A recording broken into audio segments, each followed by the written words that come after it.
네, 안녕하세요. 수고하십니다. 네, 안녕하세요. 문현진 멘토입니다. 네. 어떤 게 궁금하세요? 금호석유에 대해서 좀 알고 싶어서요. 네, 매수가랑 비중이요? 20만 3천 원에 10%예요. 20만 3천 원에 10%요. 예, 예. 일단 금호석유 이 정유주들이 뭐 사실 영업이익 자체가 엄청 늘어난 건 맞아요. 최근에 이제 유가 상승과 함께 영업이익이 지금 보면은 2019년에 영업이익이 3,600억이었는데 얘들이 2조 4천억까지 영업이익이 늘었어요. 2년 만에요. 그러니까 사실은 우리 요즘에 기름값 올라가지고 죽겠잖아요. 그죠? 예. 뭐 기름값 올라서 예전에 막 그 휘발유가 막 1,100원, 1,200원 시절이 아니고 요즘에는 뭐 2,000원까지 갔다가 떨어지고는 있지만 경유도 올라가고 있고 휘발유도 지금 막 1,600원대 아닙니까? 그죠? 그러니까 차 운전하기가 버거워 죽겠는데 요즘 유가가 다시 올라간다고 하는데 그게 사실상 정유주들만 배부른 거였던 거죠. 올라갈 때는 급하게 올려놓고 떨어질 땐 천천히 내려가잖아요. 그죠? 그러다 보니까 자기들은 싸게 사와가지고 파는 건 또 되게 비싸게 팝니다. 아니 그냥 정말 이렇게 합리적으로 정말 정정당당하게 할 거였으면은 싸게 사온 건 싸게 팔고 비싸게 사온 걸 비싸게 받아야 되는데 싸게 사온 것도 비싸게 받고 비싸게 사온 건 더 비싸게 받으니까 얘들은 지금 돈 어마어마하게 벌고 있는 거예요. 그게 수혜가 되어가지고 주가가 폭등을 하고 올라간 거죠. 근데 그 이후로 주가 영업이 유가가 어떻게 됐냐면 조금 잠잠해지기 시작을 했던 거예요. 왜냐하면 경기 침체가 온다라는 이야기와 경기 침체가 실제로 어느 정도 와 있는 상태다 보니까 기름의 수요가 점점 떨어지고 있는 거죠. 근데 이런 상태에서 정유주들과 그리고 기름 팔아내는 입장에서는 기름값이 올라갔을 때 비싸게 팔 때 어떤 맛을 봤기 때문에 기름값 떨어지는 게 반갑지 않은 거예요. 그래서 요즘에 오펙에서 뭐 하냐면 감산한다. 우리 많이 안 뽑을 거야. 그런 이야기를 하고 있죠. 그래서 기름값이 요즘에 WTI 기름값이 다시 또 올라가고 있는 그런 추세를 보여주고 있어요. 그러다 보니까 얘도 지금 주가가 어떻게 돼요?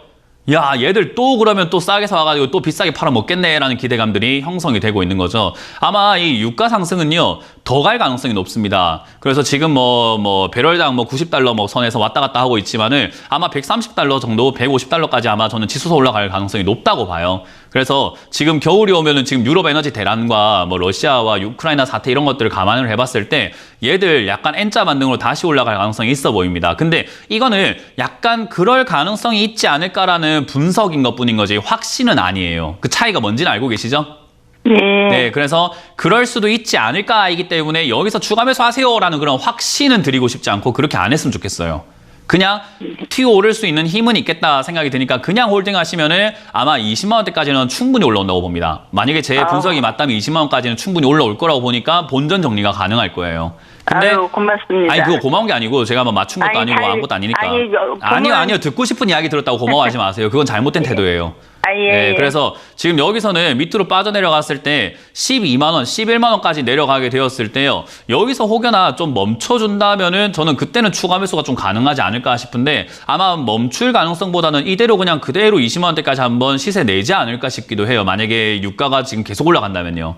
그래서 이거는 시청자님은 금호석유를 볼 게 아니라 이제 앞으로 WTI 유가를 보세요. 국제 유가를 보시면서 국제 유가가 올라가는지 올라가지 않은지가 이제 이 주가가 행방이 좀 가르게 될 겁니다. 그래서 유가가 올라가게 된다면 그대로 홀딩하시면 되고요. 유가가 더 이상 안 올라가게 된다면은 그때는 조금 어떻게 할지 다시 전략을 짜야 돼요. 그래서 유가가 올라가지 않는다라고 생각이 들 때 다시 12만 원까지 빠질 겁니다. 그때는 다시 한번 전화를 주세요. 그때 제가 다시 한번 더 전 뉴스를 계속 보고 있으니까 보면서 그때에 맞춰가지고 또 상황을 파악을 해드려 보도록 하겠습니다. 아유, 고맙습니다. 네, 고맙습니다. 다음 상담 이어가겠습니다. 여보세요? 네, 수고하셨습니다. 네, 안녕하세요. 문현진 멘토입니다. LG화학. LG화학이고요. 매수가랑 비중이요? 네. 68만 원에 10%인데 이거 길게 가져가야 될까? 68만 원에 10%요? 네. 이런 자리는 단타해야 되는 자리예요. 단타야 돼? 네, 단타를 해야 되는 자리고 장기 투자할 거면 무조건 싸게 사가지고 올라갈 때 팔아내는 것을 목표로 해야 되는데 LG화학은 지금 싼 자리는 아니에요. 거기다가 LG화학은 지금 거품이 굉장히 심하고 과거에 이제 LG 에너지 솔루션을 분할 상장을 할 때 저는 그런 이야기 했어요. 지금 LG화학에는 배터리 때문에 사람들이 여기 30만 원부터 100만 원까지 투자하겠다고 나섰는데 거기서 에너지 사업부를 뚝 떼가지고 따로 상장시켜버리게 되면 얘는 남는 게 뭐냐라는 거죠. 그게 이제 카카오 문어발식 상장과 똑같은 기업이었던 거예요. 그러니까 저는 이 LG화학은요. 메리트가 굉장히 떨어지는 기업. 그러니까 껍데기만 남은 기업이라고 봐요. 그러니까 시청자님도 지금 껍데기만 잡고 계시는 거예요. 그러면 장기 투자하겠다라고 껍데기를 잡고 있는 게 아니라 껍데기지만 그래도 우리가 단물이 좀 묻어있으면 좀 핥아 먹으면 되잖아요. 우리 왜 그 요플레 뚜껑 딱 따면은 뚜껑에 어때요? 요플레가 좀 묻어 있으니까 핥아 먹어요. 그냥 버려요. 그래요. 네, 대부분 다 핥아 먹잖아요. 그죠? 네. 그러니까요. 그 약간 그런 느낌으로 단타는 살짝 여기서 콩고물 떨어질 것 같으면 들어갔다가 한번 또 챙겨 먹고 나오는 그런 느낌의 매매를 하셔야 되거든요. 그래서 장기 투자라는 느낌으로 가져가지 마시고 지금 진입 가격은 단타 하시기에는 나쁜 가격은 아니에요. 그래서 저는 이 자리는 75만 원까지 올라올 때 저는 매도하시는 것이 좋다라고 생각이 들고요. 네. 혹여나 밑으로 빠지게 된다면 들고 갈 이유가 없습니다. 바로 손절하시거나 본전에서 정리하는 게 맞는데요. 저는 66만 5천 원 정도까지는 홀딩했다가 66만 5천 원이 밀리면은 깔끔하게 정리하시는 것이 단기적으로 한 2, 3% 손절밖에 안 돼요. 지금 5분 뒤에는 올라갈 가망 없어요? 5분 뒤에는 올라갈 한 70만 그런 거랑 상관없이 66만 5천 원에 손절 의견 드리고요. 72만 원대까지는 그냥 한번 가져가셔가지고 네. 단기적으로 수익을 챙겨라는 의견을 드려보도록 네. 할게요. 네, 감사합니다. 다음 상담 이어가겠습니다. 여보세요? 여보세요? 네, 안녕하세요. 문현진 멘토입니다. 예, 안녕하세요. 어떤 게 궁금하세요? 콘텐츠리 중앙 54,300원에 10%예요. 53,000원이요? 54,300원이요. 54,300원이요? 네. 어휴, 왜 이렇게까지? 제가 손절을 놓쳤어요. 이건요. 탈출이 좀 많이 힘들 것 같은데요. 그래서 전화드렸어요. 네, 어떻게 탈출이 해야 많이 될까? 힘들어요. 그냥 일단은 어떻게 해야 예. 될까도 중요하지만은 시청자님께서 마음의 준비를 좀 하고 받아들일 자세가 좀 필요해요. 이거는. 예. 네, 이제 손절을 어느 정도 받아들이고 정리하겠다라는 그런 마음가짐이 좀 중요할 것 같습니다. 예. 일단 이 콘텐츠리 중앙 같은 경우는 방송 사업을 하고 있잖아요. 그죠? 예. 근데 이게 지금 잘 되고 있으면은 참 좋은데 2020년부터 해서 적자가 나고 있어요. 네, 예. 그 말은 매출은 그래도 성장을 하고 있기 때문에 외형적으로는 좀 커져가고 있다고 볼 수는 있는데 네. 적자가 점점 심해지고 있는 상태예요. 그 말을 이 적자가 심해지고 있는 상태라는 것은 결국은 주가가 올라오기가 상당히 버겁다라는 걸 이야기를 하는 거거든요. 그래서 예. 이 자리에서 주가가 올라갈 수 있을까? 그리고 거기다가 얘가 뭐 뚜렷한 호재거리라든가 뭔가 메리트가 있는 기업인가라고 하면 또 그건 아니에요. 네, 보면은 지금 뭐 정상화를 되네 마네 뭐 이런 이야기 말고 특징이 없고 아무것도 없어요, 얘는. 그래서 이런 기업이 지금 여기서 주가가 막 올라가는 그게 가능은 할까라고 한다면요. 저는 개인적으로 조금 힘들지 않을까 싶어요.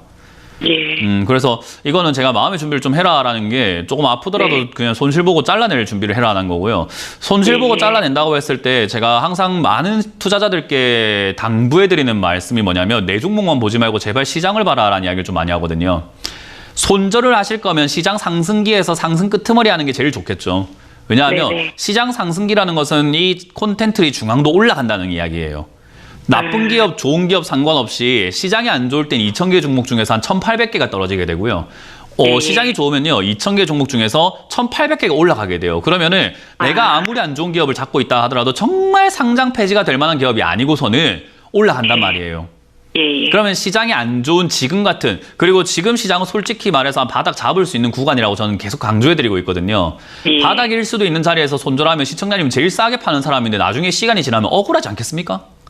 맞아요. 그러니까요, 이렇게 떨어져 있을 때 내가 지금까지 버텼어요, 지금까지 참아왔는데 더 이상은 못 버티겠어요가 아니라 지금은 이 악물고 한 번 더 버텨야 되는 자리인 거예요. 예. 그러니까 버티기가 그런 힘들면 생각이 있어요. 아예 보지 마라 이 말이에요. 안 보고 있으면은 그냥 버텨져요. 사람이 안 보면, 눈에 안 들어오면은 있는지도 모르고 살고 있으면 시간 진짜 잘 갑니다. 그래서 예, 버틸 자신이 있어요. 네, 버틸 자신 있으시면 그냥 그대로 홀딩하셨다가 추가 예. 매수는 아직까지는 할 만한 그런 기미라든가 포인트를 잡기는 좀 힘들 것 같아서 추가 매수 의견 드리지 않도록 하고요. 일단은 네네. 추가 매수를 하면 참 유리해질 것 같긴 해요. 그래서 추가 매수를 한다면 저는 개인적으로 한 15,000원대부터 한 2만 원 사이였으면 좋겠어요. 그 자리에서 한다면은 매수가도 많이 예. 떨어질 것 같고 저 자리가 네. 이제 바닥을 잡는다면 잡힐 수 있는 구간으로 보여지거든요. 그래서 네네. 이 15,000원부터 2만 원짜리에서 바닥을 아마 한 6개월 정도 잡을 겁니다. 잡게 된다면요, 최소. 예. 6개월 정도 더 이상 빠지지 않는 걸 확인하고 그때 다시 한번 네. 전화 주시면 제가 추가 매수를 해도 될지 안 해도 될지를 파악할 수 있을 것 같아요. 왜냐하면 6개월 정도 뒤면 지금 시장이 제가 봤을 때 빠르면 한 달 이내에 바닥 잡힐 것 같고요. 느리면 한 3개월 이내에 바닥이 잡힐 것 같아요. 그러니까 얘도 6개월이면 충분히 바닥 잡고 남을 시기예요. 네. 그래서 조금만 시간을 두고 가능하다면 내년 새해 상담을 한번 해보셨으면 좋겠습니다. 네네. 네, 그때까지 그냥 그대로 잊고 사시길 바라겠습니다. 네, 상담 감사합니다. 네.